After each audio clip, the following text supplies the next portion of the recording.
Hello, and welcome to today's CFAR Virtual Talk, part of our series which spotlights how research from across the academy, from computer science, population and public health, economics, and anthropology, amongst others, may be used as the basis for evidence-informed decision-making in the fight against COVID-19. If you're not familiar with us, CFAR is a Canadian-based global research organization that convenes extraordinary minds to address the most important questions facing science and humanity.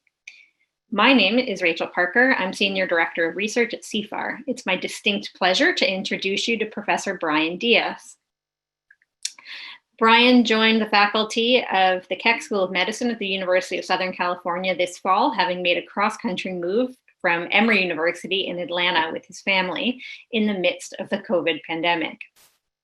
His research seeks to understand how neurobiology, physiology, and reproductive biology are impacted by stress or trauma, and how legacies of stress or trauma experienced by parents impact their children.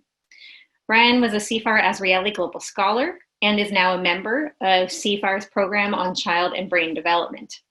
In addition to research, Brian has sought to demystify neuroscience and communicate the value of science to society in both traditional and non-traditional classrooms around the world, including a course he has taught to Tibetan Buddhist monks in monasteries across India since 2013. Before we begin, today's session will last approximately 30 minutes. I'll be asking Brian some questions before opening it up to the audience. If you do have a question, you can use the Q&A function to submit one. And lastly, the session is being recorded and will be available on the CFAR website next week. Brian, thanks so much for joining. Your research is something that seems so very relevant to 2020 in terms of the lasting impacts of the pandemic and other social unrest that we've been experiencing or witnessing. What does intergenerational trauma really mean? How does it transmit from one generation to the next? Historical events and data collected in the aftermath of those events suggest that atrocities that have occurred across history not only affect the population and the generation that's directly experienced those atrocities or environmental catastrophes, but also future generations. So really quickly, one of those examples is the Holocaust. Some descendants of Holocaust survivors will go on to develop PTSD and anxiety at a higher incidence than descendants of Holocaust survivors who didn't develop PTSD in the aftermath of the Holocaust, even though these descendants may not have experienced the Holocaust themselves. And there have been famines that have occurred across history, most notably the Dutch hunger winter in 1944, that suggest to us that exposure to nutritional insults not only affects the population, the generation that's directly exposed to that nutritional famine, but also future generations who were not even conceived at the time. So that suggests to us that there are legacies of trauma that start off in one generation and then perpetuate across generations. And our challenge is to try and understand how that happens. And right now we're thinking of three potential mechanisms by which that occurs. So at a very basic level, we can think about social transmission, talking at the dinner table about the Holocaust, about racism, about poverty, and that gets embedded under the skin to then allow for not only the generation that directly experienced those atrocities to be affected, but also future generations. But we're also gaining a really important perspective in thinking that sperm and egg might also bear imprints of trauma in the generation that's directly exposed to it, thereby allowing for embryonic development to then be affected and future generations to be affected. And of course, there's also the really important maternal-fetal interface where if there's a stressor while mom is pregnant, the placenta serves as a mode of communication between the fetus and mom, and the fetus then bears imprints of that intergenerational trauma.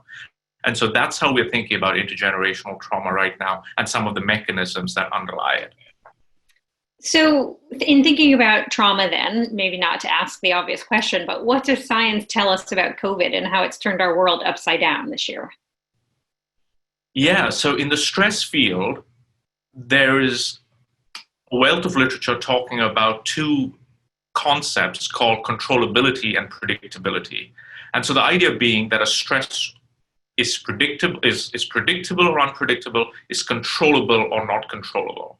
And so you might be saying, how can stress ever be controllable and predictable. And so for that, I'll give you an example where you might have children in school and they know that they're going to be tested at set periods of time. And so one can control that stressor by preparation. And it's a predictable stressor because you know when that's coming on. Unfortunately, with COVID, we're firmly in the unpredictable and the uncontrollable realm, and that's actually piling on misery like we do, like no other.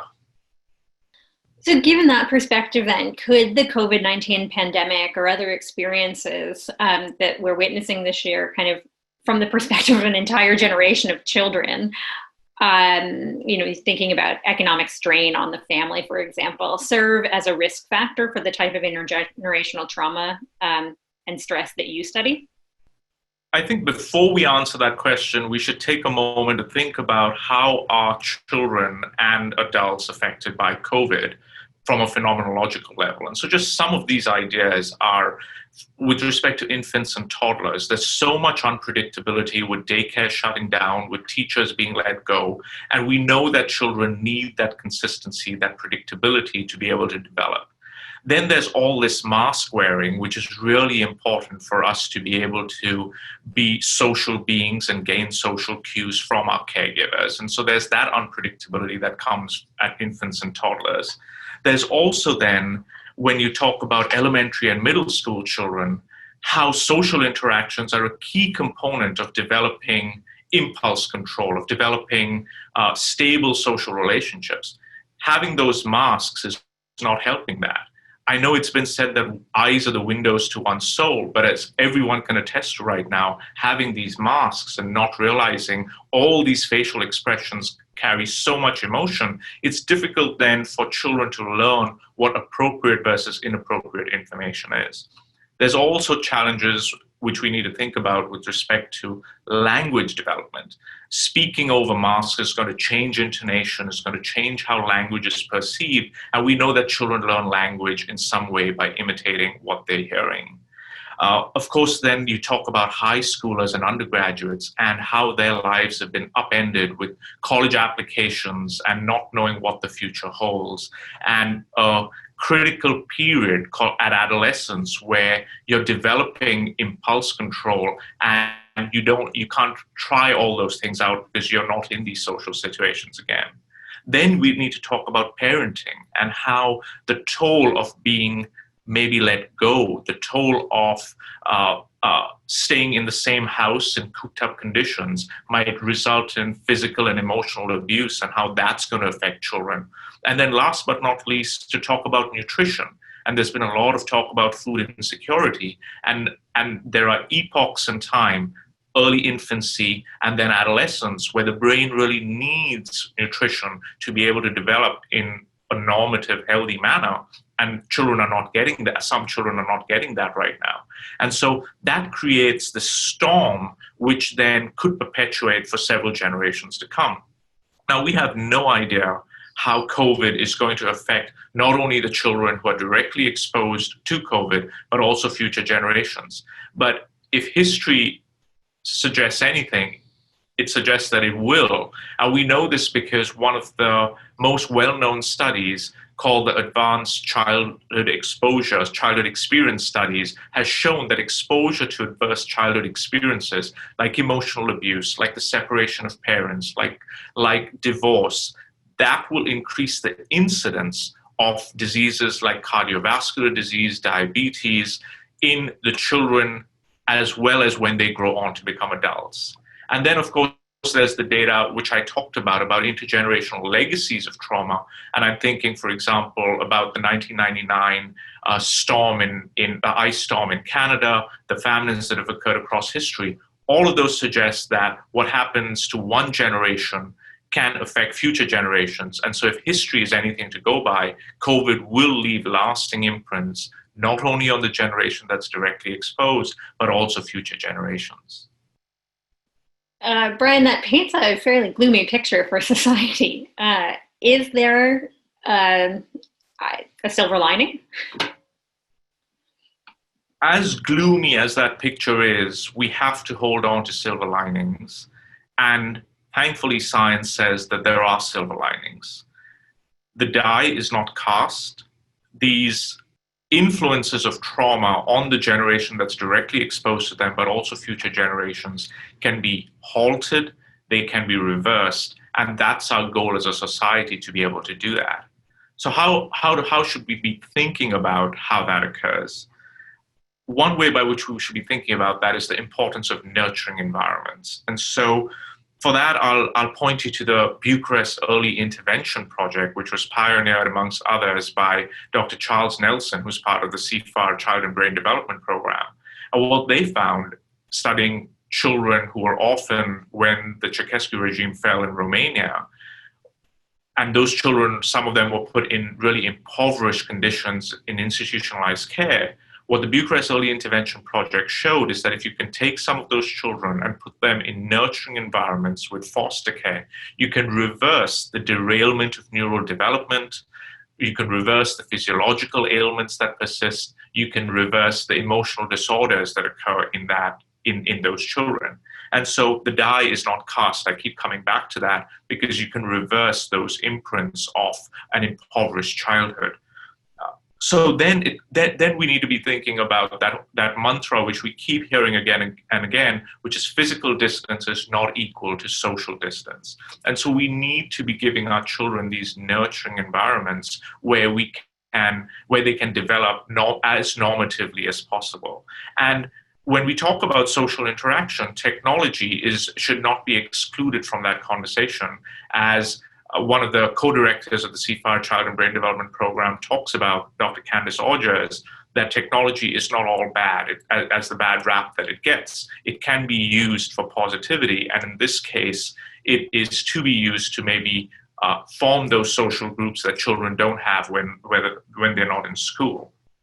Finally, I'll just say on this point of nurturing environments is that pods could serve as a really nurturing environment. I know they've gotten a really bad rap because we talk about being exclusive and perpetuating the inequities that we find in society. So our goal is to create those pods as nurturing environments, but to challenge ourselves as families to be inclusive and include families who might not necessarily be part of those pods.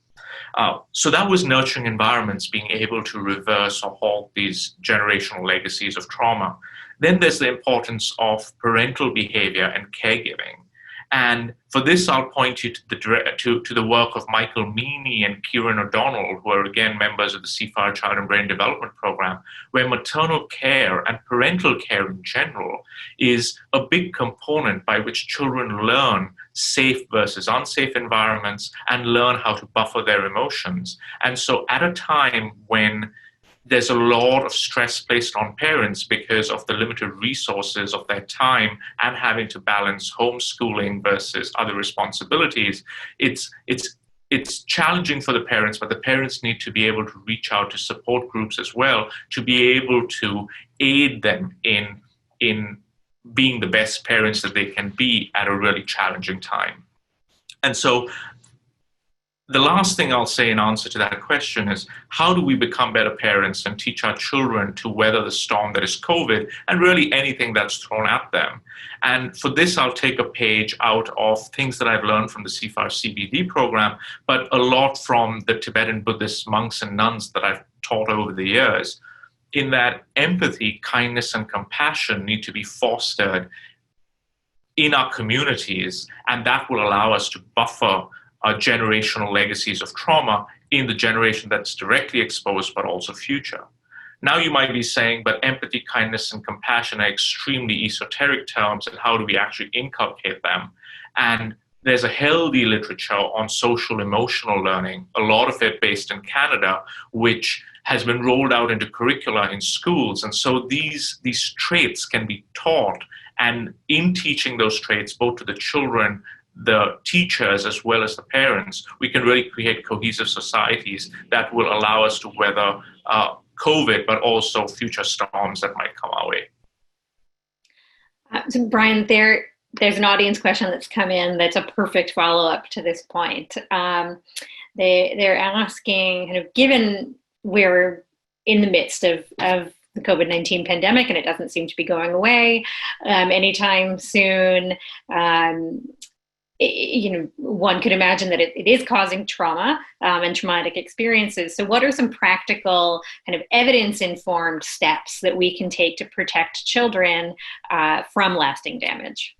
Right. So some of the evidence-based steps are you need supportive relationships. And so what those supportive relationships for children are their parents, if there are parents, to nurture them, or an immediate community that allows them to not feel socially isolated. Because at the end of the day, we are social beings, and for them to be stripped away from that social fabric that really knits them together in their community is extremely jarring for children. And so to try and create that social fabric again in whatever shape or form, so the pods are one of these possibilities that allow for that aspect to be able to be buffered.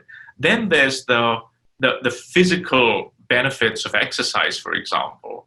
And you have children who are now cooped up in the house with no outlet sometimes for physical activity. And we know that physical activity releases neurochemicals that are important for brain development, releases neurochemicals that allow for empathy and for theory of mind-related practices to get firmed up. That is being able to form relationships with others. And so to get out as best as possible into wide open areas like parks, if they're available, to be able to allow the kids to engage in that physical activity. And one might also be encounter other families there, and that will give them that social interaction that they crave as well. And we really need to be able to be looking also into nutritional aspects of child development, because we know that that at these times where schools, at least in the United States, schools are a big source of food for a lot of children, and now those have gone away. How do we really get appropriate nutrition to children? And so those are some things which we can do to really be able to buffer the detrimental influences of the COVID situation. And as I said, let's not rule out technology. Grandparents, parents, uncles, aunts are just now a Zoom call away. And while that might not be the same thing as being able to physically interact with them, just seeing those familiar faces, just being able to interact with them is going to really not only influence brain development, but it's also going to be able to allow them to titrate and calibrate their social relationships at a time where they're not getting that. Thanks, Brian. So another question that's come in from the audience is maybe taking a turn back to your own research. This person's asking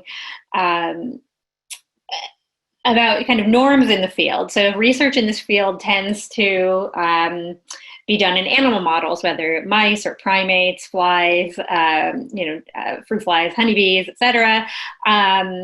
How do we know that these are relevant to humans? How do you bridge that gap?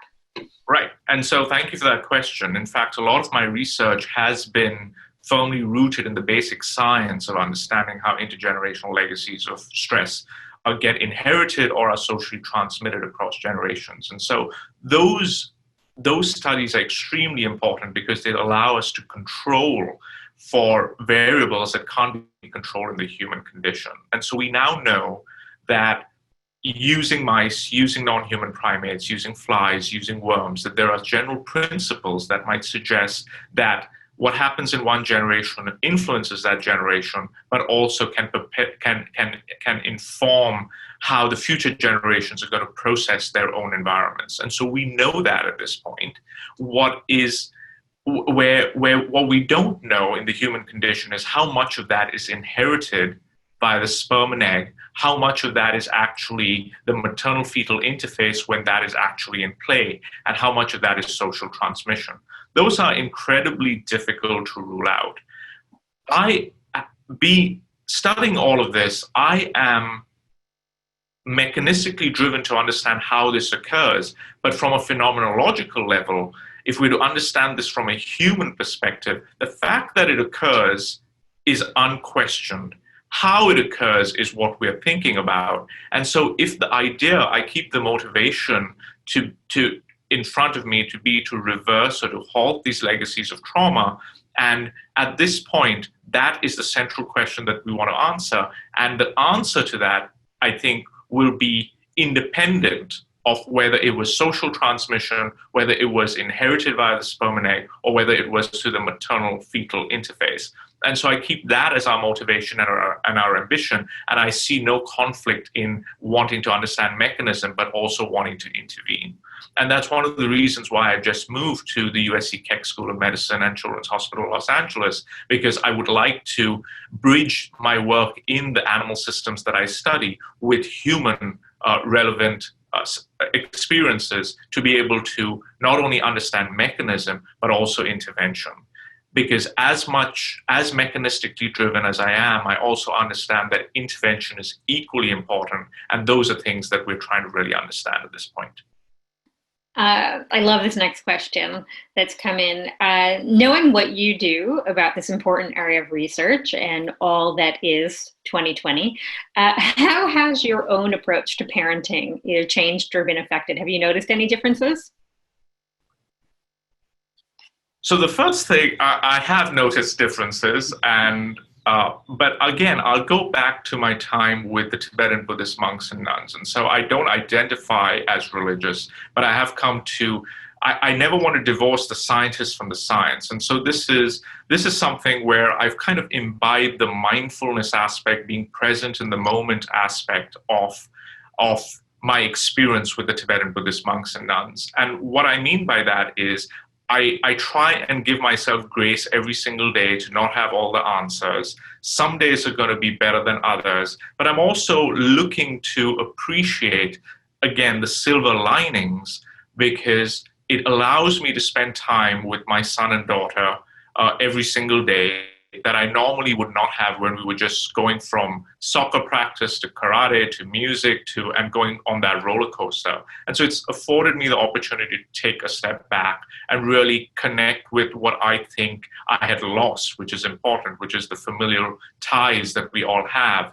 And so just giving myself grace, a lot of being patient with my spouse and trying to figure out work schedules to allow for both of our professional careers to flourish at this challenging time.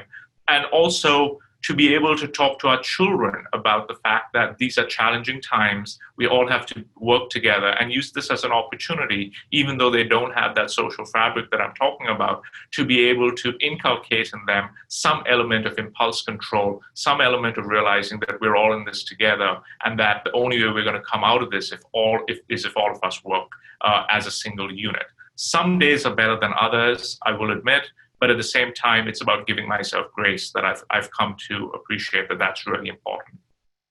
So this will probably be our last question. We're just about out of time, but going in a slightly different direction. Can you talk a little bit about how cross-cultural differences might factor into and repercussions of intergenerational trauma?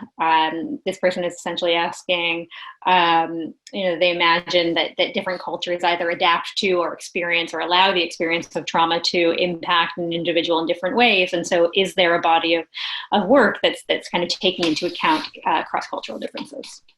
Thank you for that really important question. And being an immigrant in the United States myself, it's something that I think about a lot as I navigate my own space. And so I grew up in India, which is a culture, and you can't generalize India because there's no one India. But if I were to even do that, it would be one that has a deterministic, it puts a lot of emphasis on destiny. And the flip side of that is having agency to be able to change one's fate in life. And so I find those two to be at two ends of the spectrum, to be able to say that whatever's in my fate, or whatever I'm destined for will happen. And you can think about how a culture might think about that from an intergenerational legacy of trauma perspective versus, yes, there was trauma in one's ancestral environment, but I have the agency to change that. And so that's something which one really has to take into account.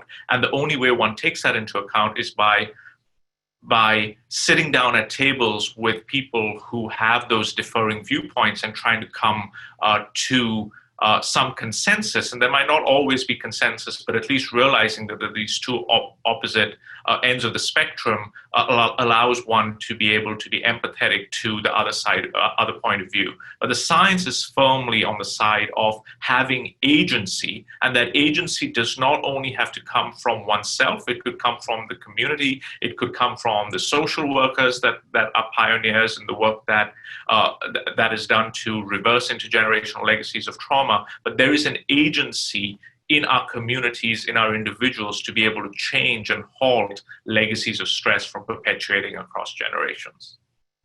One last question. We do have time. This person wants to know, and apologies in advance if this is maybe getting a little bit too technical, folks, but what is the mechanism by which the egg and sperm may be affected? So in other words, how do these traumas in the environment actually affect our genes? So within all of us, there are molecules called readers, writers, and erasers. And what these readers, writers, and erasers are doing is they're laying down the equivalent of punctuations like full stops or commas or highlights on our books of life, which is our DNA. And so you can think of the environmental event, whatever environmental event that environmental event is then putting down the equivalent of punctuations, DNA methylation being one of them, RNA modifications being another, histone modifications being yet another punctuation. And what these punctuations do is then they allow for genes, our DNA, to either be read or not. They allow for that book of life either to be read at that space where there's a punctuation or an edit versus not. And so what we think is happening is that there's a confluence, a combination of how DNA methylation, RNA modifications, and histone modifications are found in sperm and egg that then biases embryonic development to roll down one side of a hill to give, for example, a mental health state that is detrimental, or to roll down another side of the hill where that mental state does not manifest. And so we want to think about the DNA methylation, the histone modifications, and the RNA found in sperm and egg as punctuations that allow for the book of life to be read differently, and as orchestrators of gene expression that then allow for the multicellular UNI to form in rolling down a hill. On one side, mental health states being prevalent, on one side, the resilience to those mental health states from developing. Brian, thank you so much for taking the time to answer our questions. It's been a pleasure to hear about your work in the context of COVID. And I just wanted to, again, thank you and wish you the best of luck at USC as you get settled in Los Angeles. Thank you. Wishing everyone good health.